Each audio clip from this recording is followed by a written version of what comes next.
Hilary Roussel, and I'm actually wearing a couple of hats. Thank you. I am, number one, an investor in the media and TV space. I've been an investor for quite a while in the TV industry. I started a few years ago with Microsoft when I was on the entertainment division investment acquisition team, and we did all the deals for Xbox and Kinect. And then I went to Sharp TV, where I did the same thing, acquisitions and corporate venture here in the Valley for Sharp TV. Then I moved into a VC firm, did a lot of, again, investments, acquisitions of startups, and now I'm still doing that, and I'm the founder of a startup as well. So I am my own startup too, which I'll talk about a little bit today. So as the moderator, I'm going to talk about a lot of the trends that are facing the future of the living room. And we all are going to talk about this. And I'd love to introduce my fellow panelists here. So we have, and you guys might want to go like this, Sean from Peel, who's the head of platform. Then we have Brian, who's the head of business development for Nuance. Then we have Hilary, who's the head of business development here for Sky. And David, who's also the head VP of Interactive for Showtime. And then we have Ty, who's the VP for Smart TV Services at Samsung. There we go. All right, so we all know who we are. So if we could, I'd like to start the debate here with a slide that introduces one of the things that I find, since I'm the moderator, I can pick the first topic we're going to talk about. This is great. One of the things that I think are facing us today in this industry, what's the future of TV in the living room? I think we are at the stage today where we have this huge chasm between internet TV and broadcast TV. And it's kind of interesting how the TV has evolved since its creation, back in the 50s, where at first it was the box in the living room that, the family gathered around. It's kind of funny to see today those black and white pictures of, the family all looking at the same box. And then I view that once you started to have a lot of channels and the remote control, it became the focal point of fighting for the remote control in the living room. So the TV became the fighting central point. And now I feel that it is a place where people gather, the living room, but everybody is on different screens. You've got the TV, and it's playing something. It's either a movie or a show or a football game, whatever. And then everybody is on a different screen, whether it's a phone or a tablet or whatever. We've talked about this quite a bit, and actually I was on a panel yesterday talking about the second screen. Everybody is together physically, but not together emotionally. So that's kind of an interesting thing. And I think that this multi-screen phenomenon is coming from the fact that there has been so far no integration between what is known as internet TV. And here this slide kind of shows this. Internet TV is the red side, where you have all sorts of players there. Then you have the broadcast side, what I call the traditional TV side, where you have all the traditional players. And but both sides are represented here. And then you have this sort of new up-and-coming movement of people who are trying to bridge both sides. I don't think there is one single solution today, but I think this is where we're going towards. So here today what we have is panelists that represent all three, actually. We have the blue side, we have the red side, and we have the yellow side. So we're going to start by talking about this. And I'm going to start with some of my colleagues that are on the blue side, because the two of them here, we have Showtime, David, and Sky, Hilary, who brought some videos that show what their approach to crossing that chasm is. So let's start with Dave, your video. If they would like to launch the video from Showtime, that would be great. And Dave, I'll let you do the voiceover. Sure. Hi, everybody. Yeah, so there's a whole bunch of things that we're addressing. I think the trend that you see there on the chart. I mean, I think the big thing that I think about a lot is TV remains the one area that really hasn't been disrupted that much by technology yet. It's starting to on distribution, but the actual content itself hasn't changed. So if you take a look at the screen here, we're looking at a product we have called Show Sync. Excuse me. It's available on the iPad and iPhone as a second screen experience, but we've also done something different that's never been done before. This is the world's very first app where we use, the ACR in the television to detect the show that's being viewed. And if consumers want, not everybody wants this, but people that want an enhanced viewing experience can click a single button on the TV set, and all they had to do was watch the show. They didn't have to install any special software, and they could play along with programming, and they're actually competing against other fans. So it incorporates a social experience. You can make predictions about what's going to happen in the show. There's factual information that comes up. So this enhanced layer is brought to TV. And I think what's interesting about this, and we'll talk a lot about that chart and how technology is affecting TV in the living room and even the definition of TV itself. But I think what's been long ignored is once you hit play, the actual TV programming experience hasn't really changed in 50 years. I mean, it's gotten sharper, it's color, it's a little bigger, higher resolution, but it's still this linear narrative. And I can't think of that many other things that haven't been touched by technology yet. And I think what's really interesting about these TVs with ACR that are content aware, that essentially what's happening here is there's an HTML layer. This is HTML with time synchronized with video. And that just opens up a huge possibility, I think, for content providers, for the operators, to really take a look at what television is and to really add technology and enhancements to that content. So, David, a question for you. The stuff that pops up, now, who's driving that? Is it driven by you guys? This is an editorial decision. We have a team at Showtime that develops this synchronized content. It's hard to tell out of context. It might look like, I don't want to do that. You really have to watch an episode. We debate. There's like a writer's meeting. We treat this very seriously, but content comes up between scenes. We don't step on dialogue. It's in the voice. We don't ever break the fourth wall. We sort of stay within the world of the show. We don't say in the middle of the show, hey, do you want to see a behind the scenes how we do that? That's the opposite of what we're trying to do. We try to build on the existing storyline. And, this product really attracts the super fans that are really into the show, and they love this. So we get good opt-in numbers on both the second screen and the first screen devices. But what's interesting about the primary screen is just the friction isn't there. You don't have to do anything as a consumer. This just pops up and you click one button and you can do this. So that's kind of a special. Okay, but the pop-up is automatic and the prompt is there. You can disable that if you want. Okay.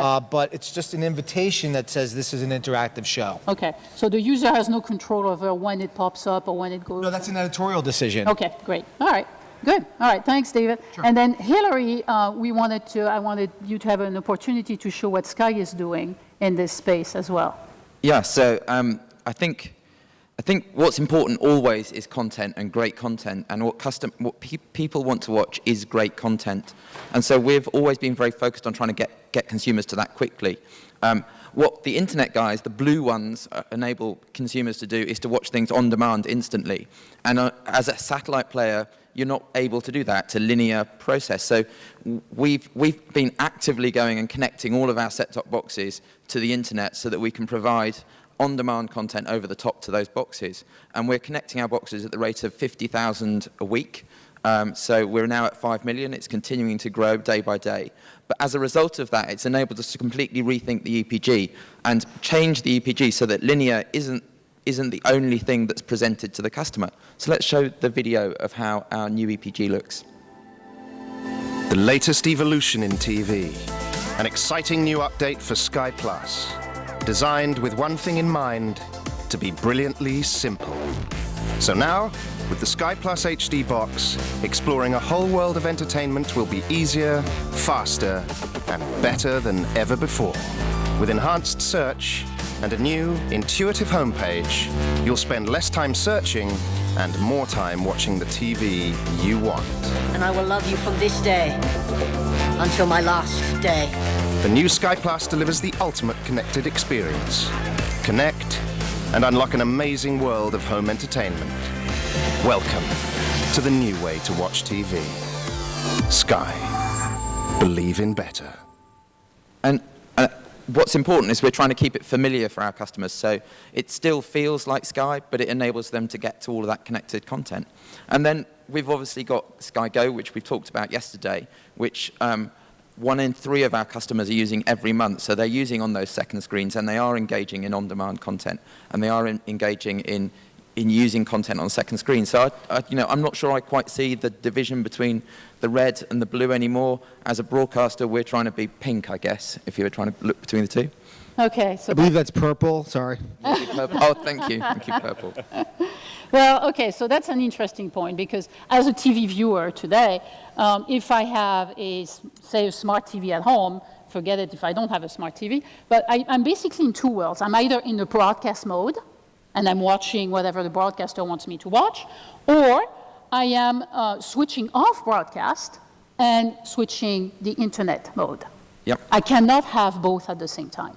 And what we think is the content is what matters, and actually what people watch on TV is TV, and the interactive elements, the things you talk about, are generally best delivered on second screen. So, and particularly so for sports and news, I should say, where we deliver second screen apps that deliver lots of extra data, lots of extra insight that people can use whilst they're watching their main TV. Okay. And I'm not, putting more stuff over the top of great content when actually what you want to do is watch Game of Thrones and enjoy the episode. Okay, that's very interesting, because we're going to get into an argument, because now I'm going to put my hat of C-Space co-founder on, and I'll show a demo of what we do, which is exactly the opposite of what you're saying here. So that's great. I love controversy on a panel, so that's good.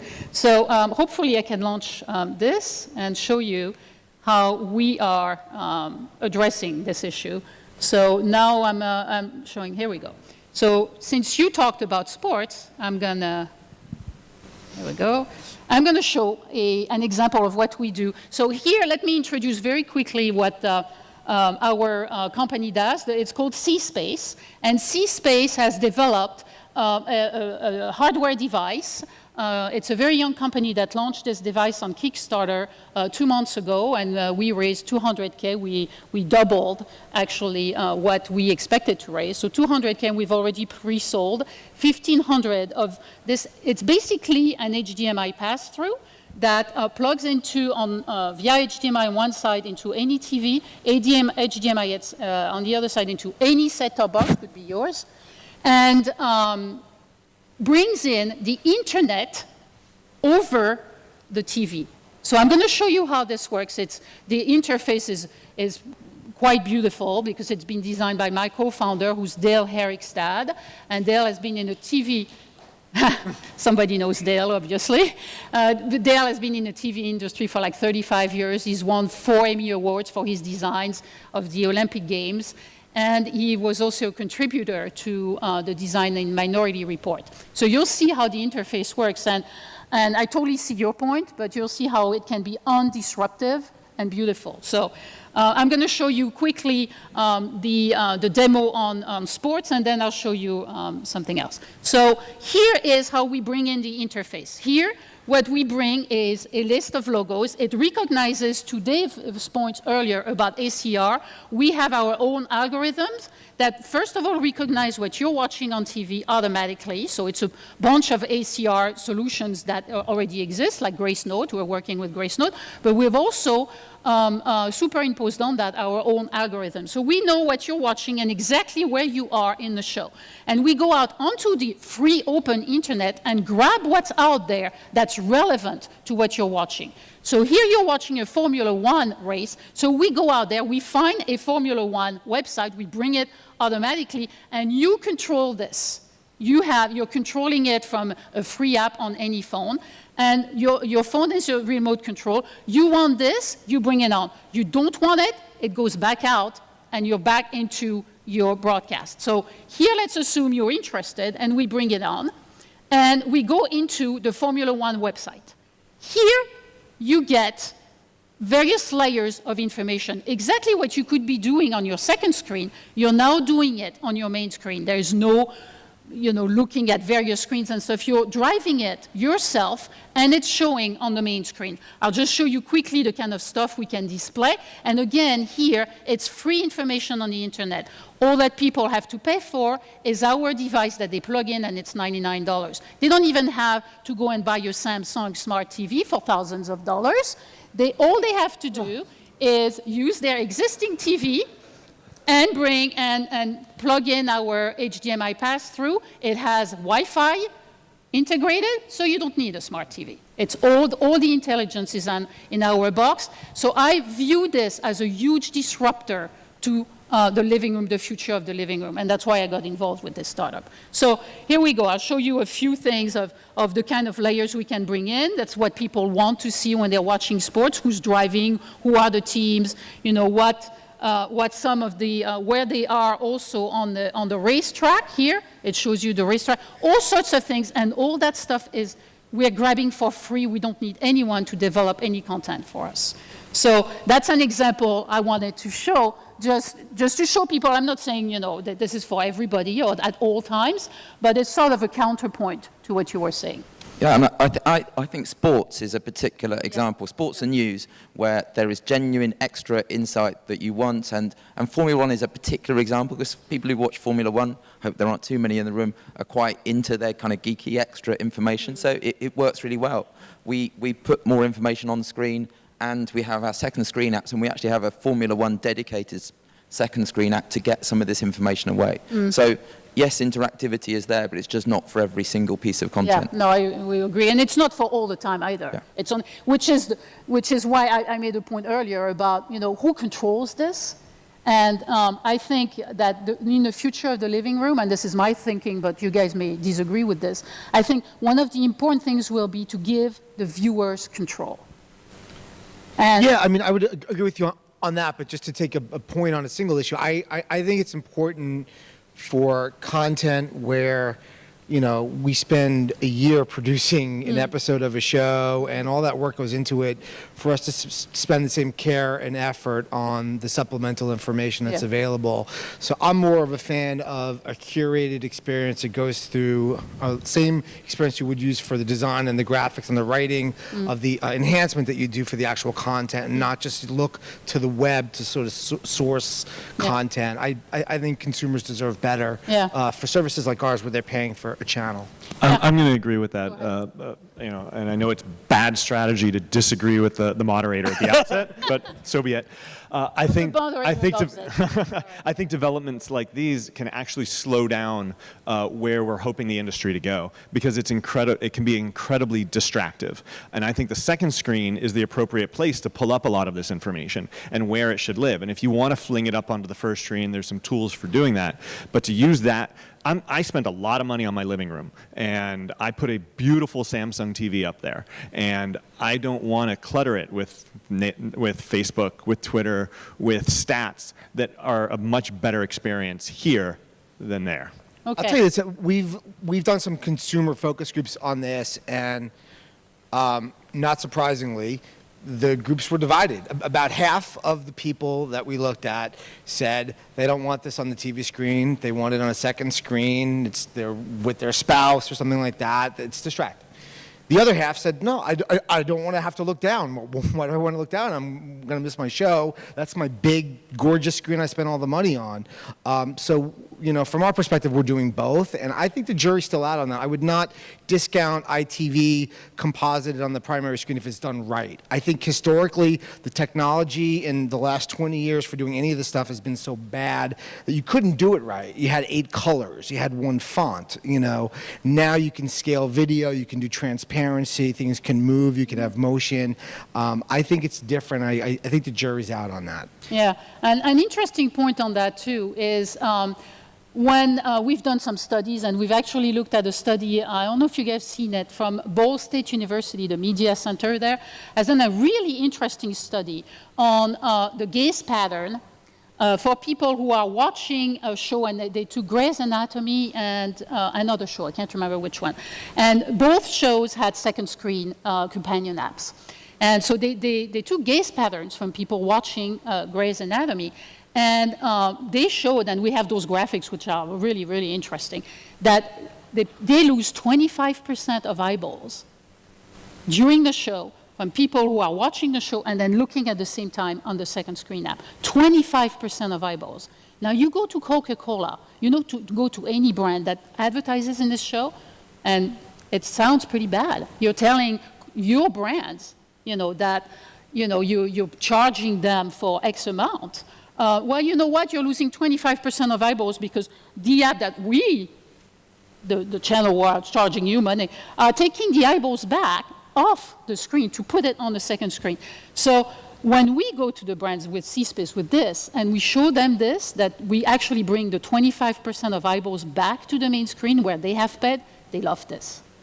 And they love it to the point where, they'll put their own ad placement, product placement on the screen, to bring the eyeballs and the consumer engagement on their own terms on the screen. So that's another point. I think we all can say that distractions when people have been watching TV has existed since TV existed, so nothing that we're discussing is new or revolutionary with respect to the split between what's going on television or whether people go to the room to go take a restroom break when a commercial comes on. I think for all of this, whether it's second screen or first screen, I think, my view from a product perspective is that we should be solving customer problems. And by and large, people buy television, watch television to be entertained. And so anything that we do has to be viewed through the prism of, does it provide greater entertainment value? And ultimately, the marketplace will determine whether that works or not. But I don't know that there's a customer problem where customers need to buy more boxes for their living room. I do think that there's a goal to provide enhancements to broadcast notifications and to what's going on during commercials, for example. And those are some of the things that you'll see us explore down the road. Yeah, so it's interesting that you jumped in because I wanted to talk about the Samsung split screen that you launched at CES, the double screen. So it seems to me it's going kind of in that direction of merging the broadcast on one side and the internet on the other side. That's what the split screen does. But it seems like a real fragmented. You're going in that direction, but while splitting the two worlds still, my view. So how do you justify that? Do you view that this is what the viewer wants? Well, I think with all things, we're trying to find product market fit for the things that we do. And so what you're talking about, we call multi-view. Yeah. And so that's the first stage of the development, and then we'll continue to optimize that over time. Yeah, so you view this as a first step towards something better. Again, what we're most interested in is driving entertainment value. Yeah. And so that's a step or an experiment to determine if that's the right step. So have you had enough time yet to do some viewer feedback on that solution, the multi-screen? How do people react? So with most of our products, we do what we call customer validation, which is a typical sort of technique that's used with startups. But with that, I wouldn't be able to talk about it. Okay. Yeah. All right. Good. So I'd like to talk to have our Sean and Brian jump in a little bit here too, because you're also an interface specialist and you're looking at the interfaces of the future. So Nuance, you're looking at voice, driving content or driving whatever interaction that the TV viewer has with the TV through voice. So how about, what are you guys, how do you see the future? Do you, when I think about voice, I'm thinking, okay, if my voice is going to control my TV, my dog's voice could control the TV as well. So why don't you address that? Well, sure. I mean, what we're doing at Nuance is bringing tools to service providers, device makers, that make it easier to address some of the interface limitations that come with, TV is an experience where you're sitting back, you have a remote in your hand, but we've just talked about a lot of examples of things where there's tons more complexity, there's more functionality, we're bringing lots of sources of content, lots of things you can interact with to the experience. Voice is a great way to shortcut and unlock those features, get the user to them easily, and then allow them to experience it. Mm-hmm. And what are the tests showing so far? How do you, for example, do you have voice recognition to the point where every different member of the family has a different ID, and if someone, say for example, wants to bring a Facebook feed or whatever. It's not going to show the Facebook feed of the teenager when the parents are watching it, that kind of thing. One of the things we talked about at CES this year was using voice biometrics to identify speakers by their voice print. So we can actually give our customers the ability to have their users enroll their voice print and then say, I want to check my Facebook, and it launches my Facebook, not somebody else's in the house. Yeah, okay, good. All right, so as for you, Ryan, with Peel, you might want to show, we should launch your video as well, so that we can show how you guys are addressing this. Yeah, happy to do so. And let me sort of just set it up by saying Peel. At Peel, we believe the remote control is the single most antiquated piece of technology in your home. It really hasn't evolved much since your parents or grandparents first started using it. And we're focused on revolutionizing it by A, getting it connected to the internet, and B, getting rid of it and letting you use whatever device is already in your hand as your remote control. And so there's two components to the company. One is our app business, where we offer a remote control app that is incredibly broadly distributed. We actually have convinced a number of mobile OEMs to build an IR blaster directly into their phone, so their phone can act as your remote control, just the same way as the remote you get from DirecTV or Comcast or whomever. And so we've gotten pre-installed on a lot of those as well. So we're pre-installed on every Samsung mobile device in the world, and have been for about 2.5 years. All their phones, all of their tablets, the notes, even the watches. Same thing with HTC. Same thing with a number of other devices. And so our app is incredibly broadly used in that capacity. So we have about 80 million users and get nearly 4 billion remote control commands per month. The other part of the company, which we've just recently launched and which I came on board to spearhead, is our platform, with the idea of giving our remote control technology to the rest of the world to utilize either in really lightweight or fully integrated ways. And what that means is, if you are Showtime and you have an app that you want to be able to drive TuneIn directly through your app, you can embed our technology in there. Or if your social team just wants to be able to have their Twitter and Facebook activity be able to drive TuneIn more directly, the platform can enable that as well. And so the video actually explains it better than I can. Using the Peel Smart Remote platform to drive tune-ins to your shows is as easy as 1, 2, 3. 1. Go to peel.in. Start typing in the name of a show. Select the show you want. 2. Grab the dedicated Peel tune-in link. 3. Post it on Twitter or Facebook, email or text it to your fan lists, place it on your website, anywhere you want to share the link. Your fans can then click on the link on their smartphones, and it will automatically open the Peel app to your show page. One tap on the Watch Now button, and it automatically tunes them into your show. If the airtime is later, it will prompt fans to set a reminder to watch. That's all there is to driving more tune-ins to your shows. So the idea is, whether you're a TV network, whether you're a social network, whether you're any sort of technology company that's in the media space, driving tune-in is sort of that missing, quantifiably driving tune-in is the missing link between marketing and social activity and digital activity and ratings. And we feel we're pretty uniquely positioned to be able to solve that. Right. You just brought up a point about quantifying and metrics and things like that.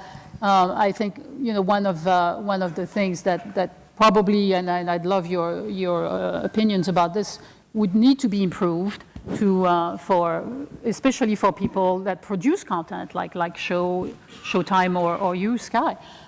Is how do you know how your content is received, by what kind of demographics? So that those metrics are still a lot to work on. Now, what do you view? Do you guys have you guys seen any improvements or any interesting things in that space that will impact the way the future of the living room, the future TV viewers in the living room will watch or be entertained? I think for us right now, at least with the stuff that I showed you, it's the early days. We get metrics back for these enhanced experiences the same way you would for a web page. Yeah.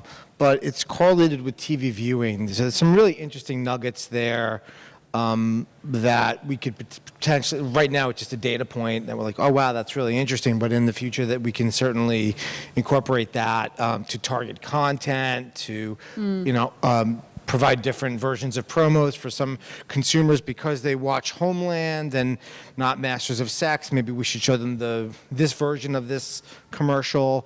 All kinds of information. I mean, I think a big thing for programmers with a lot of these technologies is it gives them an opportunity to build a relationship with the consumer. For the most part, most TV networks are kind of like a wholesale product, right? There's the cable operator sits in between them. They own the billing relationship, the customer relationship. But these products where the consumer is engaging directly with the brand, with the TV network, kind of break down that wall and start to establish a relationship. And at the beginning, it's just about providing cool things for our customers and for our fans. But over time, I think there's some big things that can be done with that data. I think also it's a function of scale. Part of what you're talking about in terms of analytics and measuring is going to be not wholly dependent, but it's going to be enhanced by automatic content recognition, which is something that we've all discussed. And when that's the case, what really matters in that space is scale. And so you're going to look at the companies that have the greatest scale in their ability to assess and understand what people are viewing. And the largest MVPD is Comcast, and if the Time Warner deal goes through, they'll be at 30 million households in the United States. But there are other companies, I might work for one of them, that actually have greater scale in the United States and on a global basis in terms of understanding customer viewing habits. And what you're going to see for marketers and for brands is a transition from what is currently a CPM model, which is not grossly inefficient, but not horribly efficient, and movement down the funnel that you see in the digital space. And this is something that colleagues who are smarter than I are working on, where you can get to not necessarily a CPA model, but where you can get to actual acquisition and fulfillment of the goods being sold. Yeah. Is there a time when you'll be able, with the voice recognition of our friend here, to know who is in front of the TV and then serve that person? They're truck drivers, so don't serve them a Porsche ad and things like that? That's not so far away. I mean, Sky's an integrated platform. We've connected half our base, so we know who's watching what, when, and where, and how. Because we developed AdSmart technology for our linear stream, we can now address adverts in both the linear, the on-demand, and the Sky Go space in our TV Everywhere space. So we can now have the opportunity to present one ad on TV and then a follow ad up ad on Sky Go that says, moves the story on. So that ability to do IP addressable advertising is really not far away. And it's actually it's present. I mean, I think the best model for what you're discussing is what Cablevision is doing, and they're using a percentage of their DVR space to pre-store ads. They know what everybody in their 3.5 million high household income demographic is watching, and they actually do targeted advertising right now by spinning stuff up off of the DVR. And so they've been very forward-thinking in terms of serving customized ad based on household offline purchasing behavior and household income. And I think that's something that you'll see other people emulate. That's something we're doing at the moment as well. And we've already had run a couple of hundred campaigns on it, and it means that we're bringing new advertisers into TV advertising that wouldn't have advertised before. We're able to be much more targeted about the advertising so that consumers get to watch adverts that are relevant to them. So I think the future is quite exciting in that space. Do you have your own inventory? Our own inventory of yes. Meaning you have minutes per hour that you can deliver advertising into that you determine what you're going to do? Yes. Okay. And so the same with Cablevision, obviously, with local avails. And so I think that's the key to unlocking a much bigger pie. Yeah, and the local too. I think the local being able to localize. Like, for example, a car advertisement from Ford, being able to know that the person who's watching that is based in San Francisco and not London, and send them to the right dealer and that kind of stuff. Yeah, we did a campaign for a local train company, and they ran different ads in London to Newcastle to Edinburgh about how the people got to use that train service. So we're going to go to a world where TV advertising starts to look much more like online advertising, in that it's much more specific to you. Good. All right, so we've talked about what's in the future for advertisement and for interactions and things. let's try to elevate and get out of the small sort of weeds. So it's not weeds, it's trees we were talking about. Now let's talk about the forest. I'd love to ask each of you, and this could be outside your area, but I would like you to name the one trend. It could be a viewer trend, it could be a product trend, it could be a service trend, whatever you feel is going to disrupt the future of the TV in the living room. And perhaps your answer is going to be, there's no disruption on my horizon. So who wants to start? You. Okay, great. So I think there are a bunch of convergent things that we all have to be aware of. And the music industry, nobody really wanted to change, and that didn't work out so well. And so, one is amongst millennials is a trend towards urbanism. Two, as a result of that, a trend towards not having ownership of cars and other forms of transport. And the way that plays out in the space that we operate in is less incentive or proclivity to pay recurring monthly fees for anything. And so insofar as you're an MVPD or anybody else who's engaged in monthly subscription fees, I think that there's a secular, that's under secular attack. And I'm not saying the industry is going to go away. I just think that it's going to change by nature of the group of people who are 20 to 30 right now and their lack of desire to have recurring monthly fees on pretty much anything that they do. And it's not a movement towards free, but it's a movement towards pay as you go. Yeah. And we've seen that ripple throughout the economy. And so right now, everything that we do is, from a television basis, is done on a subscription basis. And I think that you're going to have to see more a la carte. And it's the equivalent of the transition from the album to the single. And so I don't think anybody's figured that out, but it may not necessitate having a monthly subscription, and it may not necessitate a home living room setup that as we currently envision it. And to me, that's a market opportunity, and so that's what I would say is an opportunity for everybody in this room. So I'm actually not sold on it going that way, and you're actually seeing music now start to come full circle because of that. As people recognize, everyone cries for a la carte, and then realizes, shit, this costs a lot more than I thought it was going to. Give me back my subscription. And now you're seeing with the music industry, when digital music first started to blow up, everyone was just buying their singles and going to iTunes and paying 99 cents. And now they're like, no, I'd rather just pay my $4 or $5 a month to Spotify or Pandora or whomever else and get this all-you-can-eat model. And I think that same logic applies to the content space, where TV is really expensive if you say, I just want this. And the bundle has value, and I think as we start to get teased with a la carte, people are going to realize that more and more, and it's going to continue to come full circle. I think the bundle has value for people who produce TV, and in fact, the largest group of subscribers to premium music services pay $0. The largest tranche of people on premium music service, subscription music services, pay $0. So in terms of in the UK and this concept that there's these millennials out there that don't want to pay for a subscription, we thought about that, and therefore we launched another brand that is different, that uses similar content, that packages it in a different way, prices at a cheaper price, and it's enabled us to get into that group of customers and really grow our overall business. It's called Now TV.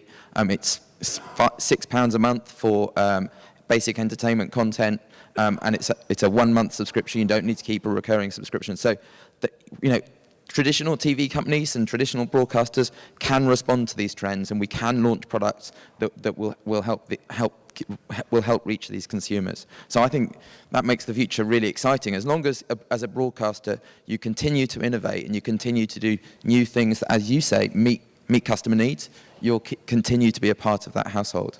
Yeah, and the question that this gives birth to is this millennial attitude sort of a long-term trend where everything really is changing, or is it a nature of the age of the people and the fact that this sector of society has more time than money and value saving the few dollars and figuring out how to get something for free, and as they get older and as they get into their 30s and their 40s and all of a sudden they have more money than time, go screw it, I'm just going to take the easy road.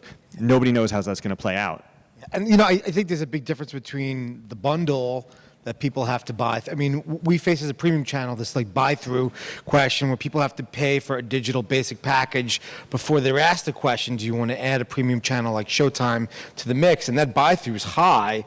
I wish that weren't the case. I think there's consumer pushback against that. I don't necessarily agree that people don't want to pay a monthly subscription fee. That's the basis of our company. It's worked pretty well for the last 35 years, and it's going strong. I actually think it's going to move more in that direction, and I think there's going to be less of free. But, you know, I think to just answer your question about where things are going, I think the bigger change is the conversation, at least, for us, is not so much even about TV anymore. We define it differently. When our shows are available on our app, on a phone or a mobile device or a TV or a streaming app or on a web browser, those all count now as views. So I think we just redefined television, and with that definition, I think all the numbers are strong and things are going great. And I think most TV networks have embraced that. If you really look at what's occurred last 4 or 5 years, they've all done that. And you know, that all counts, and the viewer is changing. They're viewing some in different ways and different times of the day when they haven't in the past. But I still think there's a strong place for the big TV on the wall in the living room. Do you feel, that's a good point. I was going to follow up by saying, okay, we've got TV changing, but is the living room changing? No, there is no, I mean... There's always going to be a place for the TV, because the TV is going to be an opportunity for passive consumption of content while you're doing something else. Yeah. And there's also a great opportunity for communal consumption of content. Good content still demands, you know, people come in and sit down and enjoy it together. You know, we've talked a lot about here and other places about how people build relationships around watching content together, and how that becomes a very important thing, and you mustn't get ahead, you know, of the other person. It's, I think, you know, one of the essential things behind everything here is good content will always be valued and will always be enjoyed by people, and you know, that's what we're all counting on. And I think you can't discount the big, gorgeous Samsung screen you have on the wall in your living room and say that people are going to be content watching it on the phone. There's going to be time. If I'm stuck at the bank and I want to watch a video, I'll be great. I was in my room last night. I was watching on my iPad. You know, but the ability to sit down with my family and watch a movie together in a big, gorgeous screen and turn the lights down, they're all part of the equation, and I think they're all valuable to consumers, and I don't think they're going to take one over the other. I think they're going to want all of them. Yeah, and do you agree with people who say, okay, there's always going to be a place for the big TV in the living room, right? But it's now more and more niche viewing times. It's not like all the time. It's sports, Super Bowl, that's a communal experience, or you know, the World Cup is coming up. News, sometimes, some type of news like political debates, like when you have a presidential election, like that would be a communal thing. Some movies, sometimes, but less and less. Because when I don't know about your household, but certainly my household, my husband has different tastes, my kids have different tastes, so we all have our own screen in various parts of the room, of the house, and very rarely do we all watch a movie together on the main screen. Really, movie watching now is becoming a very individual experience.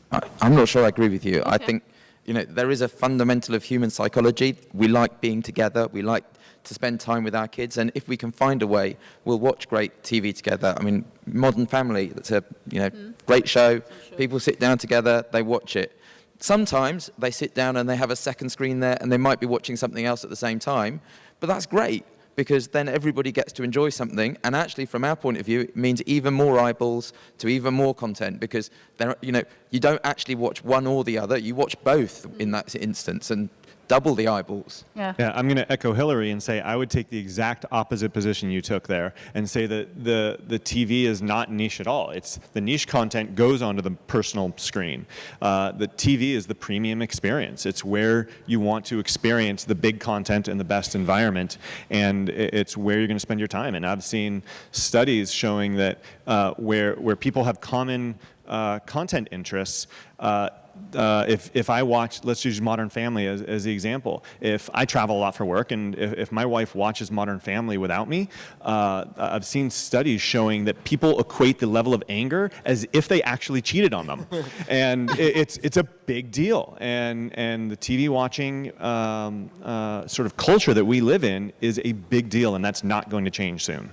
Well, and there's no replacement for the kind of passive viewing. At the end of the day, you just flip something on. Even just being in the room with somebody else, even though you might be doing other things at the same time, there's an element of togetherness that comes through that it can't be ignored. Yeah, and with Peel being largely, the remote control company that knows exactly what people are watching and when and how, I am always blown away by the numbers I see of people that just flip on the TV and channel surf to whatever is there so that they can just stare off into the screen.